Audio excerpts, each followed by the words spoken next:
Voilà, bienvenue pour une exploration de ce que l'on appelle dans la tradition du yoga le Nada Yoga. Nada Yoga, ça signifie yoga du son. Donc c'est à la fois un yoga qui prend appui sur les sons qui peuvent être entendus, écoutés, et également sur les sons qui sont émis, soit émis oralement, verbalement, soit émis intérieurement. Les sons que l'on utilise dans le Nada Yoga sont soit des bijas, c'est-à-dire bija ça signifie semence, germe, donc ce sont des sons qui contiennent en puissance, en quelque sorte, certaines qualités. Et les bijas, lorsqu'ils sont accordés entre eux et lorsqu'ils sont unifiés, constituent des mantras. Les mantras, ce sont des formules qui sont souvent des formules laudatives ou des formules d'évocation et d'invocation de différents aspects de ce que l'on appelle la source. Pour bien comprendre le Nada Yoga, il faut revenir à la métaphysique en quelque sorte de la philosophie indienne. Et dans cette métaphysique, on considère que tout ce qui existe émane d'un son primordial, émane d'une vibration.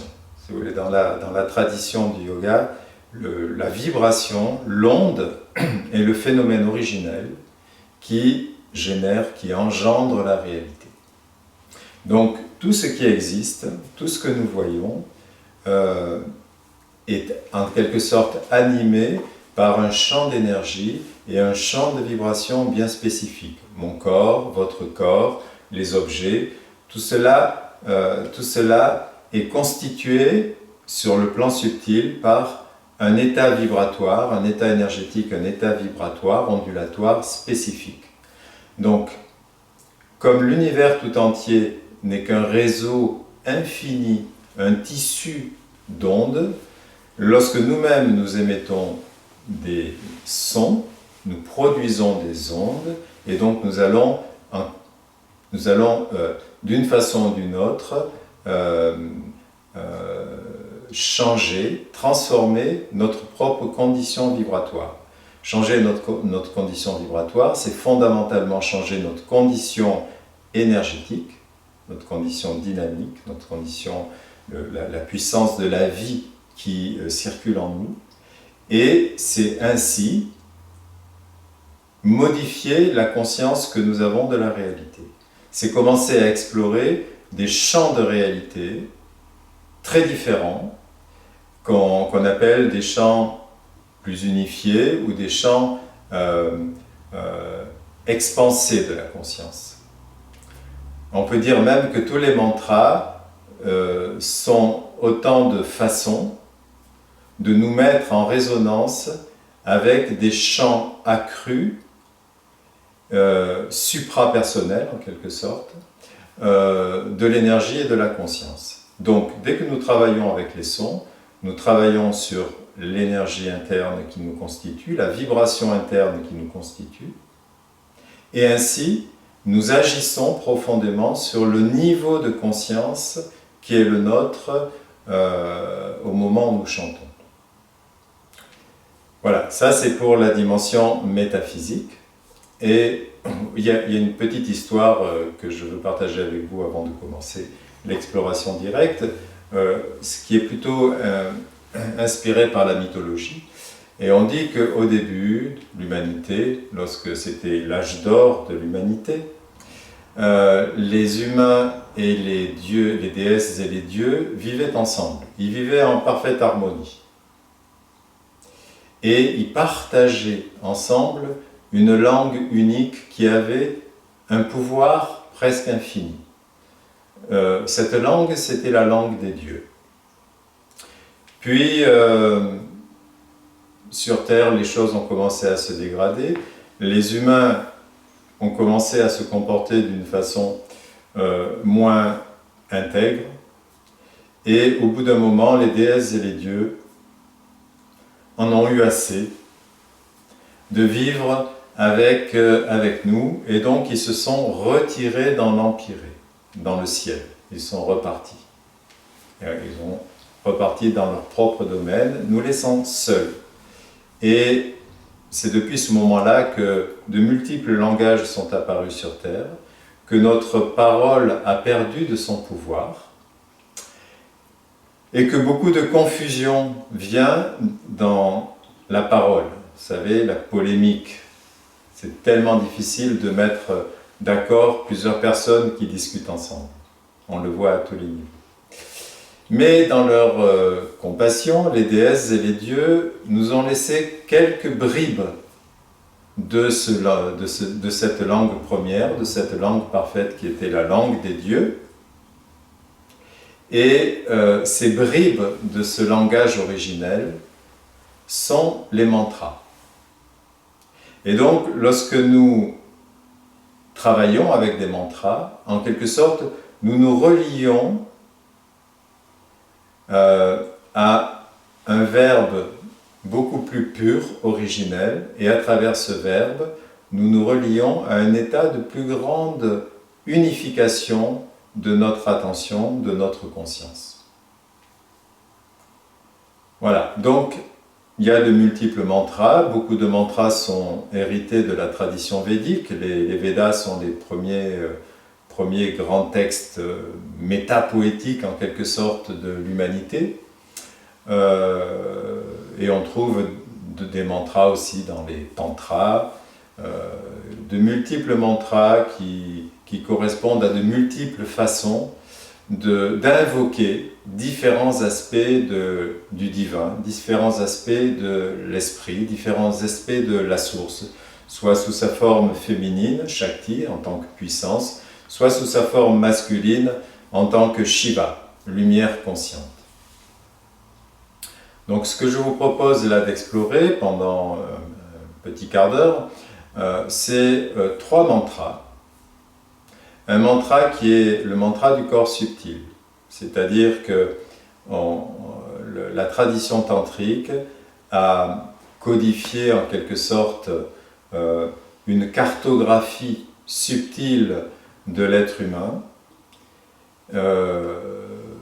et cette cartographie subtile s'exprime à travers un axe central et 7 chakras principaux, 7 points d'énergie spécifiques qui vont du bas de la colonne vertébrale jusqu'au sommet du crâne et qui sont en quelque sorte autant d'étapes dans ce qui en nous relie la terre, la matérialité, au ciel, l'esprit.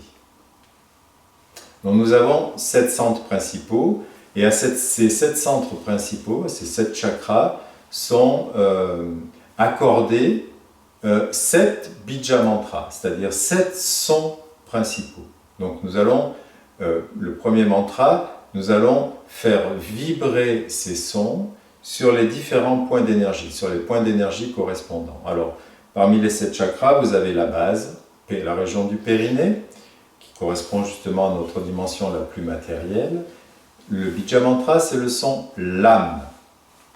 Après, vous avez le centre sacré, un tout petit peu au-dessus, 3-4 doigts sous le nombril, qui est relié à l'élément eau, et le son qui est associé, le bija qui est associé, c'est le bija mantra VAM. Après, vous avez le centre du nombril, très important, qui est en quelque sorte le régent des 3 premiers centres. Et ce centre ombilical est relié à l'élément feu, l'élément de la transmutation, de la puissance. Et le son qui est associé à ce point d'énergie, c'est le bija mantra RAM, R-A-M. On roule les airs en sanskrit. RAM. Après, vous avez le centre cardiaque, là, au centre de la poitrine, qui est associé à l'élément R. Et le son qui est associé à ce centre, c'est le son YAM, Y-A-M. Après, vous avez le dernier centre élémental. Vous voyez, tout ça, c'est les 5 éléments. Élémentaire, élément eau, élément feu, élément air. Et dans la tradition indienne, on a 5 éléments, pas 4, comme nous en Occident. on a toujours cette dimension de l'espace, Akasha. Akasha, c'est lié au centre de la gorge, et c'est l'élément espace, le vide, si vous voulez. En effet, pour que quelque chose apparaisse, et que pour les éléments apparaissent et se combinent pour former tout ce qui existe, il faut déjà, au départ, qu'il y ait de l'espace. Et donc, le son qui est associé à l'espace, c'est le son Ham, avec H aspiré, H-A-M. Ham. Après, vous avez le centre, on n'est plus dans la dimension des éléments, on est dans la dimension là de l'esprit. Vous avez un centre qui se trouve soit entre les sourcils, soit il y a une résonance aussi au centre du cerveau. Et donc quand on l'explore, on peut la faire résonner au centre du cerveau, qui correspond à notre vision profonde, vision intuitive profonde. Et là, le son qui est associé, c'est le son Ksham, K-S-H-A-M, Ksham. Et finalement, sommet du crâne, c'est notre centre le plus subtil, voyez, qu'on appelle souvent Sahasrara, qui est représenté par une immense fleur ouverte vers le ciel, et qui est notre relation avec la supraconscience, avec l'universel, si vous voulez. Le son qui y est associé, c'est le son Sam. Et donc, dans le Bija mantra, dans le mantra du corps subtil, vous voyez, ça c'est une description d'une partie du corps subtil.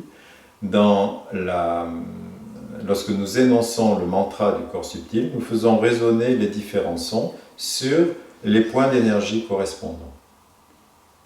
Donc, on commence toujours avec le son Om, qui est un des Bija mantras les plus importants, Pranava mantra, un des plus importants dans la tradition indienne, qui est le son même de l'univers, selon la tradition du Nada Yoga.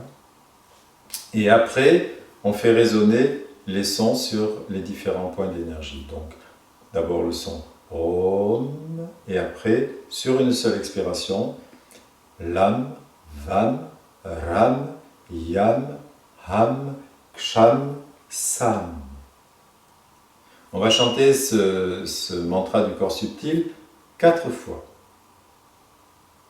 Après, on prendra un temps d'écoute, écouter ce qui se passe, comment justement la dimension énergétique, subtile, vibratoire, qui est la sensation profonde de notre corps, se modifie. Nous accompagnons ce qui se passe dans la sensation, juste c'est un temps d'écoute.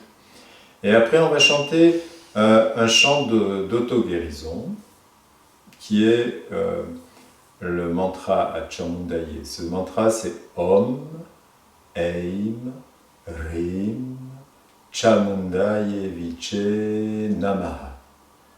Chamundaye, c'est la partie de la puissance universelle qui, selon la tradition tantrique, qui accompagne notre propre pratique et inspire notre propre pratique, lui permet de fructifier en quelque sorte. Et c'est aussi un chant d'auto-guérison qu'on utilise en Ayurveda. En Ayurveda, on charge en quelque sorte certains remèdes avec la vibration de ce mantra. Donc on le chantera plusieurs fois.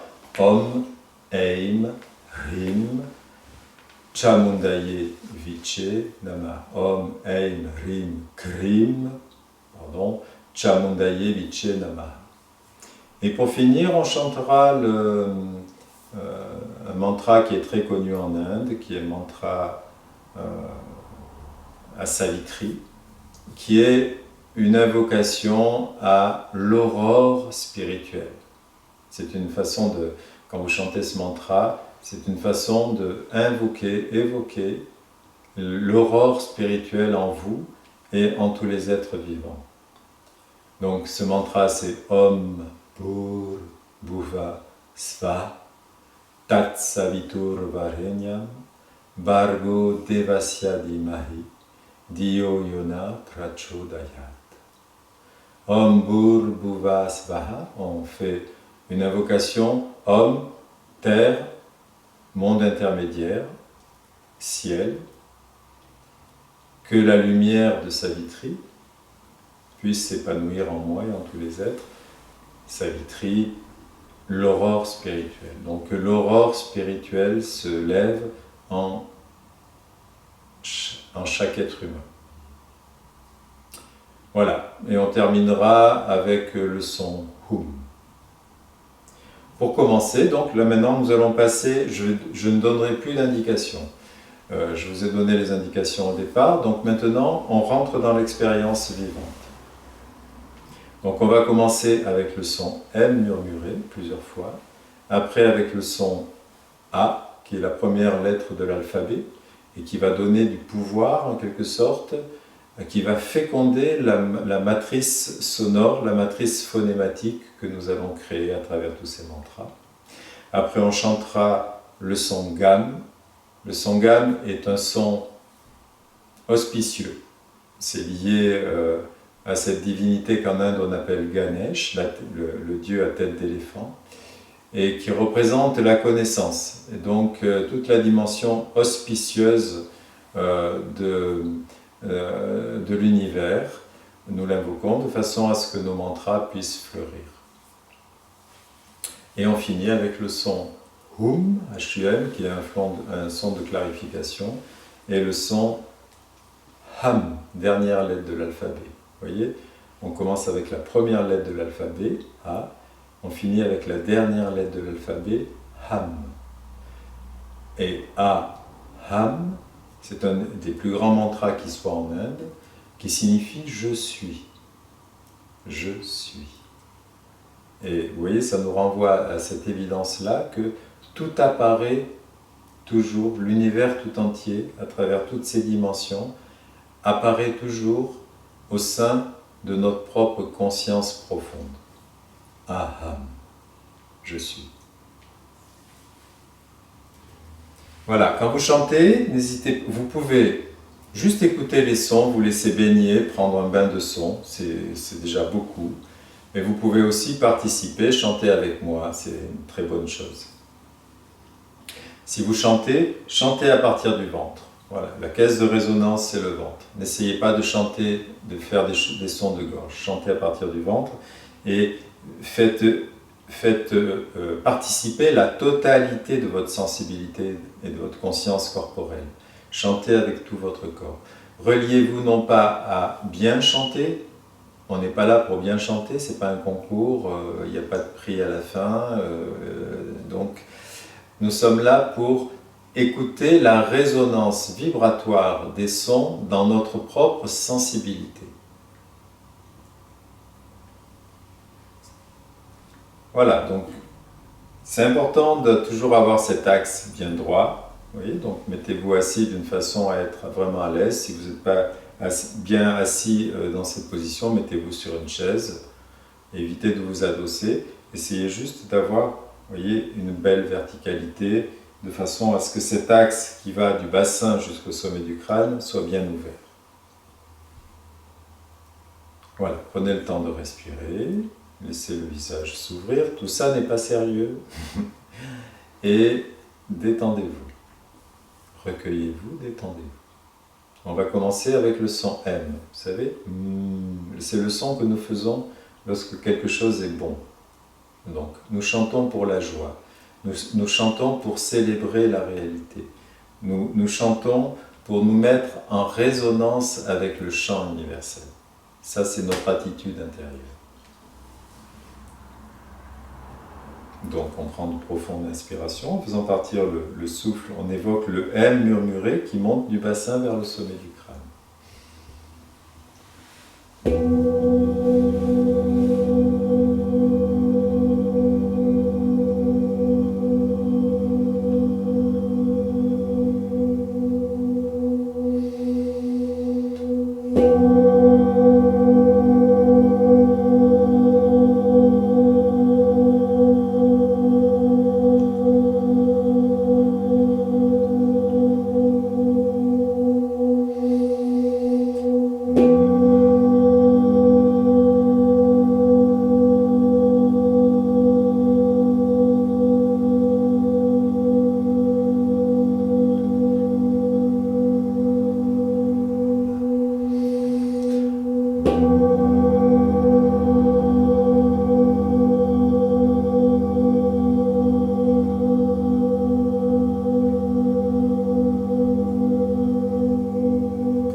Donc, après ce bain de son, je vous invite à bien rester dans la saveur, c'est-à-dire dans toute cette dimension subtile, vibratoire que l'écoute et l'émission de ces sons a généré en vous, et à rester bien tranquille. Merci pour votre attention, merci pour votre présence.